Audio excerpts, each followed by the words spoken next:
Good morning students. अपन ने पिछले YouTube अपने लेक्चर में माइक्रोबायोलॉजी के बारे में थोड़ा सा छोटा सा डिस्क्रिप्शन शॉर्ट में देखा था, इंट्रोडक्टरी चैप्टर के रूप में।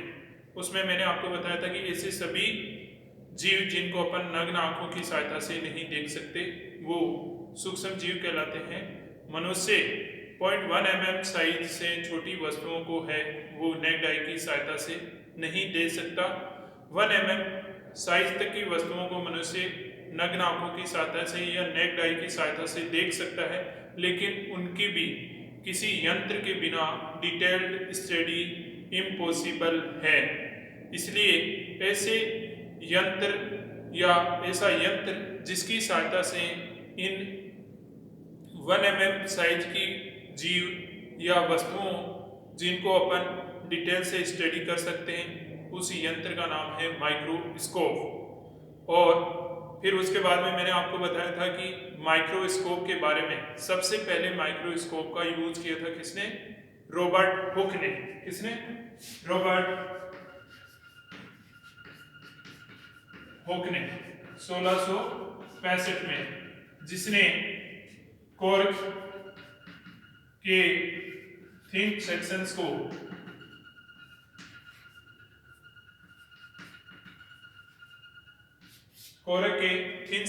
को एक कंपाउंड माइक्रोस्कोप की सहायता से देखा और उसने पाया कि इसमें कुछ सेल लाइक स्ट्रक्चर्स हैं, वो उसको दिखाई दी। फिर उसके बाद में एंटनी वॉन लीवेनहुक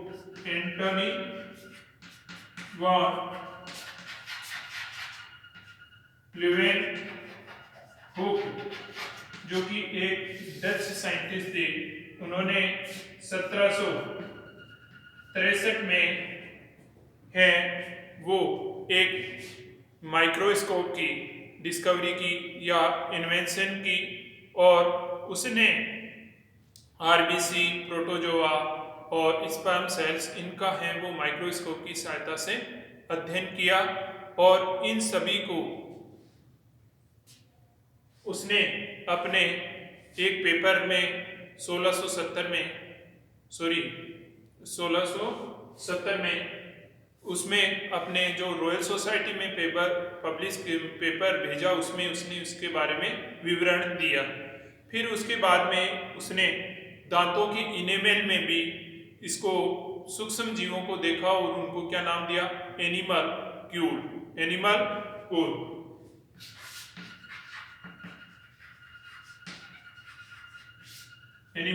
कुल। फिर उसके बाद में उसने वाटर बॉडीज में भी इसको देखा माइक्रोब्स को, और इस प्रकार से उसने इनके बारे में माइक्रोब्स के बारे में अध्ययन किया। लेकिन इसकी सबसे बड़ी कमी क्या रही कि जो एंटनी वॉन लीवेनहुक था वो क्या था कि किसी भी फेथ नहीं करता था, अविश्वासी प्रकृति का था, किसी में विश्वास नहीं करता था। इसलिए इसने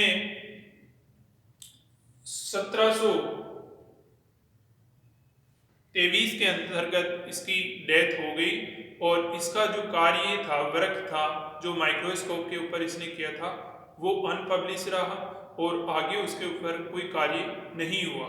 उसके बाद में धीरे धीरे और फिर माइक्रोस्कोप्स के बारे में स्टडी की, नए नए माइक्रोस्कोप्स का, इम्प्रूव्ड माइक्रोस्कोप का आविष्कार किया, और जो सबसे लेटेस्ट माइक्रोस्कोप अभी चल रहा है इलेक्ट्रॉन माइक्रोस्कोप, जिससे अपन नैनोमीटर साइज तक की 10⁻⁻⁹ इतनी छोटी वस्तुओं को भी आसानी से देख सकते हैं इलेक्ट्रॉन माइक्रोस्कोप की सहायता से। इनका आविष्कार होने के बाद में ही इन सब की डिटेल्ड स्टडी का अध्ययन किया जा सका। फिर जो आपके ये सूक्ष्म जीव हैं वो सभी जगह प्रेजेंट होते हैं, ओमनीवोरस। ये वातावरण में क्या होते हैं? एनवायरमेंट में सभी जगह प्रेजेंट होते हैं। चाहे आप हॉट स्प्रिंग, जहाँ की गर्म झरनों में हाई टेम्परेचर पाया जाता है वहाँ पे, और जहाँ बर्फ जमी रहती है, हिमीकृत कंडीशन पाई जाती है, लो टेम्परेचर, वहाँ पे भी ये पाए जाते हैं। इसके अतिरिक्त ये हाई सेलेनिटी अत्यधिक लवणीय वाटर में भी ये पाए जाते हैं, और इसके विपरीत हाई एसिडिटी या हाई एसिडिक एनवायरनमेंट होता है वहाँ पे भी ये पाए जाते हैं। इसके अतिरिक्त ह्यूमन बीइंग्स और एनिमल्स में भी जो रूमिनेंट्स होते हैं इनमें इंटेस्टाइन वगैरह और सभी जगह ये प्रेजेंट होते हैं। अब इन माइक्रोब्स में किन किन को सम्मिलित किया गया है, माइक्रोब्स में किन किन को इंक्लूड किया गया है? तो माइक्रोब्स में आपके बैक्टीरिया,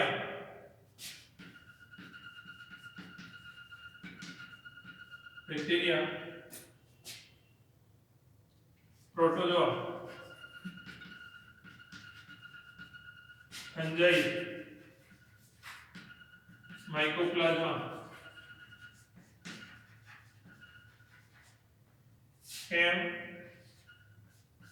वायरस, इन सभी को किसमें इंक्लूड किया गया है? माइक्रोब्स में, सूक्ष्म जीवों के अंतर्गत। और इनकी साइज है वो 0.2 नैनोमीटर से लेकर के 5 mm तक की होती है। मतलब इधर 0.2 नैनोमीटर से लेकर के 5 mm मिलीमीटर तक इनकी साइज होती है। अब इनका थोड़ा अपन क्लासिकल बैकग्राउंड देखें तो थोड़ा सबसे पहले टैक्सोनॉमी के बारे में तो देखिए, सबसे पहले टू किंगडम क्लासिफिकेशन,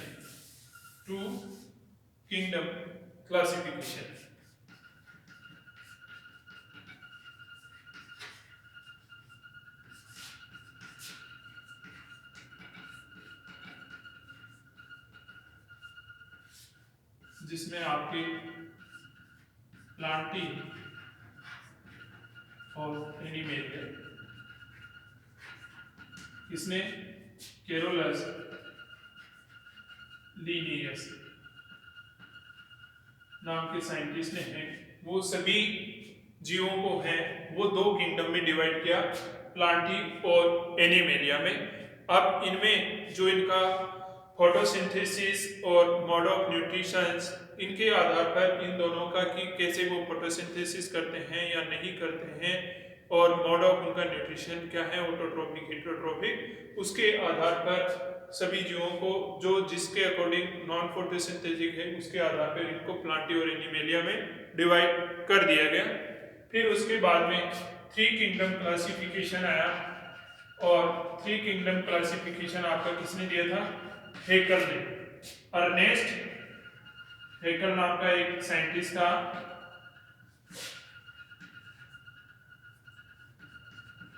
जिसने 1866 में है वो 3 किंगडम क्लासिफिकेशन दिया, और उसने एक नए किंगडम किसकी रचना की?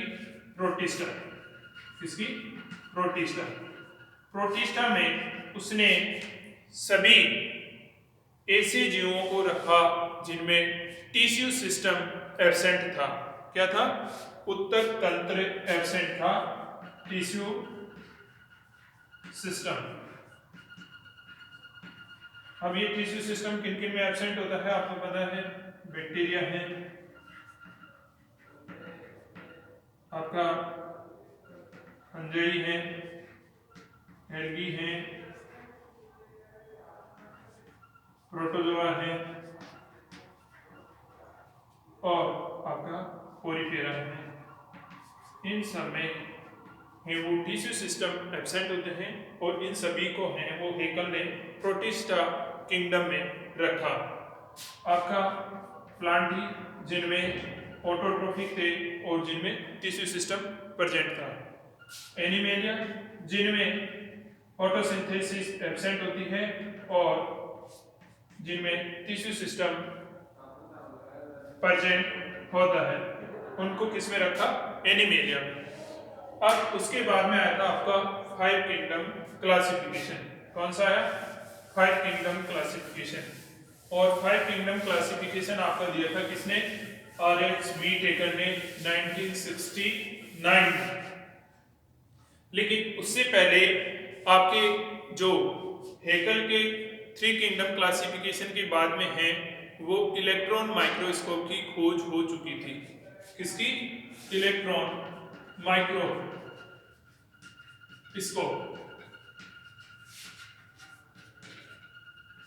इलेक्ट्रॉन माइक्रोस्कोप 1931 में किसने की थी? नॉल एवं रस्का नाम के दो साइंटिस्ट थे, नॉल एवं रस्का। इन्होंने हैं वो इलेक्ट्रॉन माइक्रोस्कोप की खोज की थी, जिसकी वजह से क्या है कि जो आपकी सेल है उसकी डिटेल्ड स्ट्रक्चर का अध्ययन आसानी से हो गया या किया गया और सेल को दो भागों में या सेल को प्रोकैरियोट और यूकैरियोट नाम दे दिए गए। प्रोकैरियोट और यूकैरियोट।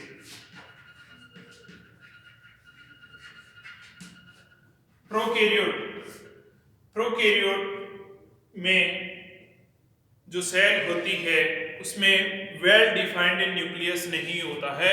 उसमें जो आपके ये सेल है और इसमें ये आपका न्यूक्लियस है। न्यूक्लियस में जो ये चारों तरफ आपकी न्यूक्लियर लेमिना होती है, ये क्या होती है? सॉरी, न्यूक्लियर एनवेलप, केंद्रक झिल्ली, वो प्रोकैरियोट में क्या थी? एब्सेंट। क्या थी? Absent.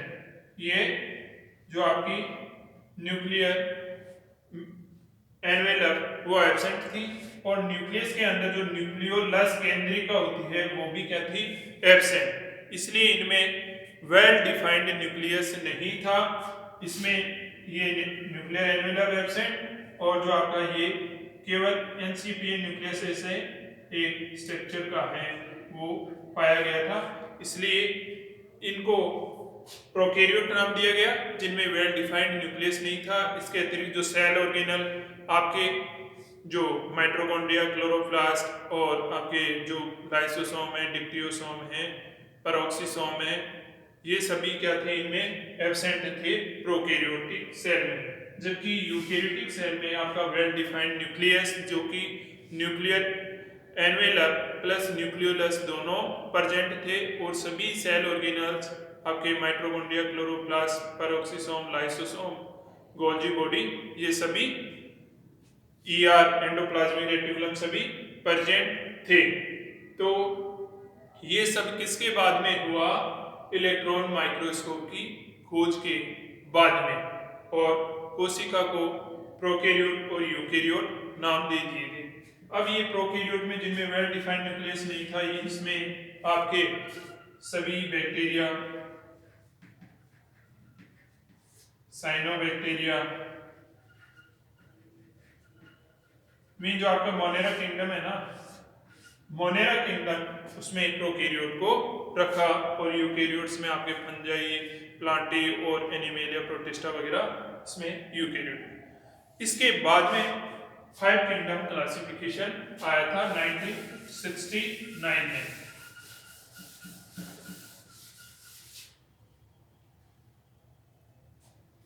5 kingdom classification. RH Whittaker 1969। RH Whittaker ने 1969 में 5 किंगडम क्लासिफिकेशन दिया था। इसने 5 किंगडम क्लासिफिकेशन बनाने के लिए 3 आधार बनाए। फर्स्ट, कॉम्प्लेक्सिटी ऑफ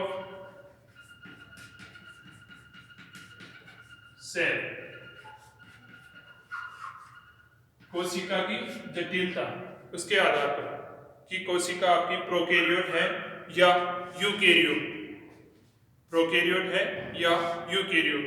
इस आधार पर इसने नया किंगडम मोनेरा बनाया, नया किंगडम मोनेरा, और उसमें सभी प्रोकैरियोट्स को रख दिया गया। प्रोकैरियोट्स में कौन आए आपके? बैक्टीरिया, साइनोबैक्टीरिया और आर्कियोबैक्टीरिया जितने भी थे वो इसमें एक्टिनोमाइसीटीज, साइनोबैक्टीरिया और एक्टिनोमाइसीटीज, ये सभी मोनेरा किंगडम में कि ये प्रोकैरियोट है इसलिए इसमें, और फिर उसमें यूकैरियोट्स में आपके बचे हुए किंगडम रह गए। सेकेंड आधार था complexity of organism, complexity of organism. इस आधार पर एक नया किंगडम जो माइकोटा प्रोटिस्टा, जिसको कि हेकल ने भी नाम दे दिया था प्रोटिस्टा।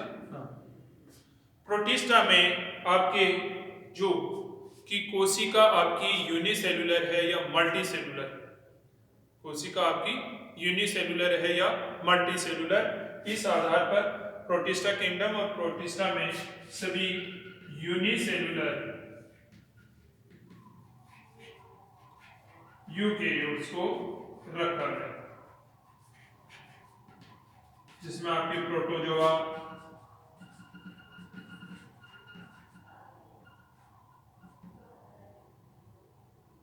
आपके क्या नाम है, यूग्लिनोइड्स, डायनोफ्लैजिलेट्स, ये सभी किसमें रखे गए, प्रोटिस्टा में। थर्ड आपका मोड ऑफ न्यूट्रिशन,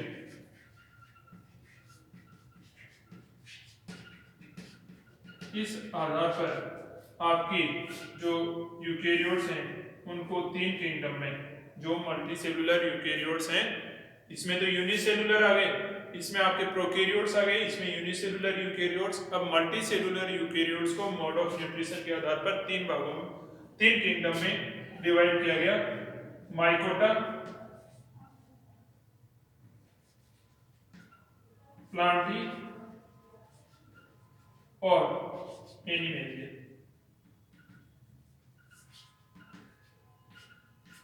माइकोटा में उनको रखा गया जिसमें आपका है वो मल्टीसेलुलर है, लेकिन न्यूट्रिशन के आधार पर वो हेटेरोट्रोफिक मतलब स्वयं भोजन नहीं बनाते हैं। इसके अतिरिक्त वो भोजन है वो अवशोषण द्वारा ग्रहण करते हैं, एब्जॉर्बेटिव मोड ऑफ न्यूट्रिशन पाया जाता है। उसमें रखा गया आपके माइकोटा किंगडम में, और उसमें आते हैं आपके ट्रू फंजाई।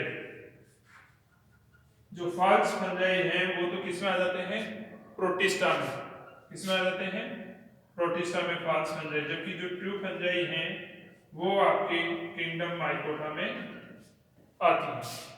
प्लांटी में उनको रखे गए जो मल्टीसेलुलर थे और ऑटोट्रोफिक, जो अपना भोजन स्वयं बनाते हैं, भोजन क्या करते हैं, स्वयं बनाते हैं, वो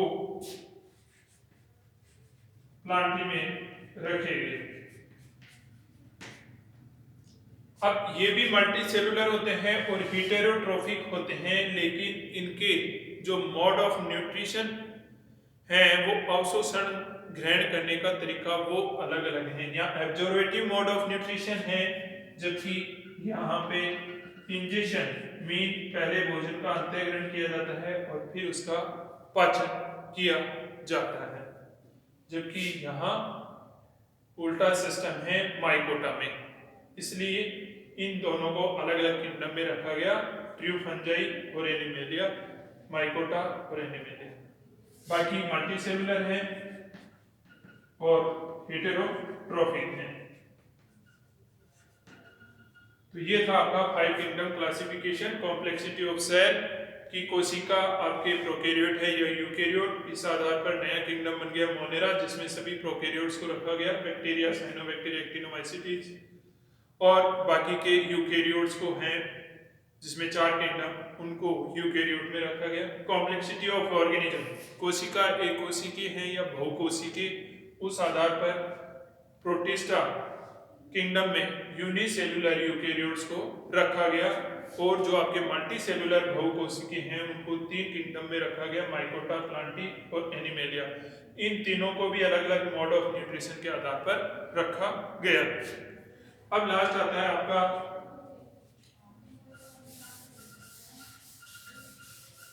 six kingdom classification.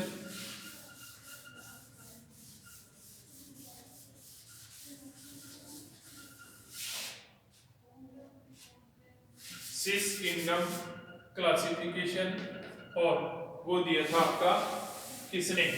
Karl Woese. किसने दिया था? कार्ल वूज ने।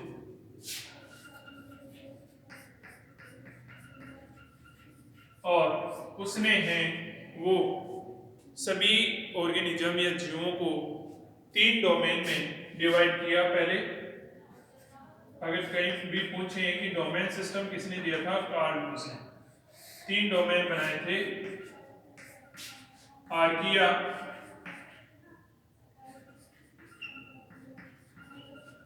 बैक्टीरिया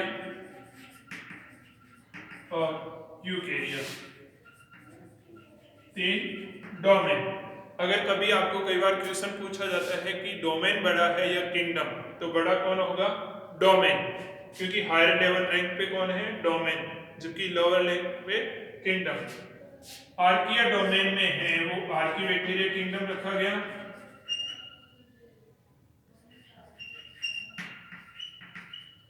किंगडम इसमें आपका मोनेरा किंगडम रखा गया।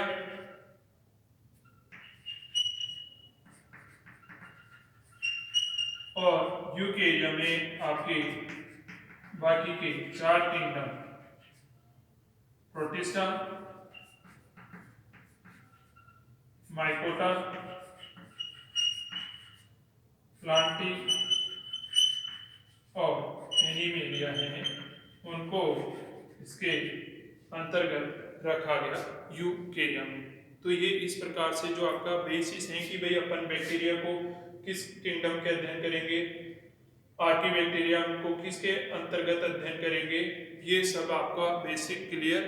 यहाँ यहीं से बेसिक स्टार्ट होता है। 2 kingdom classification, 3 kingdom classification, 4 kingdom classification, 5 kingdom और 6 किंगडम क्लासिफिकेशन। 4 किंगडम के बारे में रेयर पूछा जाता है, उसमें जो आपका माइकोटा और आपका प्रोटिस्टा और प्लांटी और एनिमेलिया होते हैं। मोनेरा है वो 5 किंगडम में आता है। अब ये तो थे आपके इंट्रोडक्शन ऑफ माइक्रोबायोलॉजी। अब स्कोप ऑफ माइक्रोबायोलॉजी। माइक्रोबायोलॉजी का स्कोप क्या है?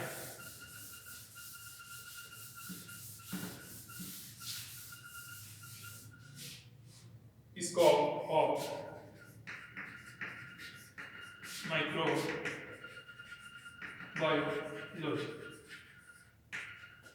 तो माइक्रोबायोलॉजी का स्कोप है, उसकी फील्ड अलग अलग है, अलग अलग आधार पे। कि एक तो अपन जो माइक्रोबियल टेक्सोनोमी है, उस माइक्रोबियल टेक्सोनोमी में अपन माइक्रोब्स के क्लासिफिकेशन का अध्ययन करते हैं कि कौन सा है और जो माइक्रोब है कौन सी फैमिली में, कौन से जीनस में, कौन से किंगडम में। किंगडम आ ही गया उनका मोनेरा, लेकिन उसका जो आगे की जीनस, फैमिली, ऑर्डर, क्लास, वो अपन माइक्रोबियल टेक्सोनोमी में अध्ययन करते हैं। दूसरा इसका फार्मास्यूटिकल में क्या है? फार्मास्यूटिकल में जितने भी आप एंटीबायोटिक्स हैं और भी जो आपके जेनेटिक इंजीनियरिंग है जिसमें वेक्टर डिजाइनिंग, डीएनए क्लोनिंग है, वो आपका इसमें फार्मास्यूटिकल और रिसर्च में आ जाता है। इंडस्ट्रियल माइक्रोबायोलॉजी, इंडस्ट्रियल माइक्रोबायोलॉजी के अंतर्गत अपन जो माइक्रोब्स हैं जैसे ईस्ट हैं, इकोलाई हैं, इन सब का जो फर्मेंटेटिव प्रोडक्ट आपके जितने भी बनते हैं, जो ब्रेड हो गई, चीज हो गई, आपका बिस्किट वगैरह, ये जितने भी आपका पास्चुराइजेशन की प्रोसेस हैं, ये सभी अपन इंडस्ट्रियल माइक्रोबायोलॉजी के अंतर्गत अध्ययन करते हैं। एक आता है माइक्रोबियल जेनेटिक्स। माइक्रोबियल जेनेटिक्स के अंतर्गत बैक्टीरिया में क्या है कि ट्री सेक्सुअल रिप्रोडक्शन एब्सेंट होता है, लेकिन सेक्सुअल रिकॉम्बिनेशन पाया जाता है। उसके अंतर्गत अपन जो आपके ट्रांसफॉर्मेशन, कॉन्जुगेशन और ट्रांसडक्शन उसका अध्ययन करते हैं। इसके अंतर्गत बैक्टीरियल हैं वो एपिडेमियोलॉजी, जिसमें अपन बैक्टीरिया के द्वारा या वायरस इनके भी माइक्रोब्स के द्वारा जो होने वाली डिजीजेज हैं उनका कैसे वो हो रहा है, उसकी एपिडेमियोलॉजी उसकी क्या है और इसके बारे में अध्ययन करते हैं। ये सभी हैं वो माइक्रोबायोलॉजी के स्कोप के अंतर्गत आते हैं। तो ये थे इनके कि भाई इंडस्ट्रियल यूजेज, इंडस्ट्रियल में क्या माइक्रोब्स का रोल है, फार्मास्यूटिकल में क्या रोल है, जेनेटिक्स में क्या रोल है, रिसर्च में क्या रोल है और टेक्सोनॉमी में और जो आपके मेडिकल में इनका क्या रोल है, वो सभी फील्ड ऑफ या स्कोप ऑफ माइक्रोबायोलॉजी के अंतर्गत आते हैं। नेक्स्ट क्लास में अपन डेवलपमेंट ऑफ माइक्रोबायोलॉजी के बारे में अध्ययन करेंगे, जिसमें कि जो माइक्रोब हैं उनका विकास या इवोल्यूशन या ओरिजिन है वो ह्यूमन बीइंग से पहले ही हो गया था, लेकिन किसी प्रॉपर इंस्ट्रूमेंट या उनके बारे में पता नहीं होने के कारण अपन उनके बारे में जानते नहीं थे। लेकिन जैसे जैसे इंस्ट्रूमेंट का डेवलपमेंट हुआ वैसे वैसे इनके बारे में जानकारी हुई और आज अपन जानते हैं कि जो ह्यूमन बीइंग्स का इवोल्यूशन माइक्रोब्स के इवोल्यूशन के बिना वह संभव नहीं है। दोनों एक दूसरे से रिलेटेड है, दोनों में को इवोल्यूशन भी होता है, कई कई जगह अपन देखते हैं। तो वो अपन कल के लेक्चर में पढ़ेंगे। Thank you.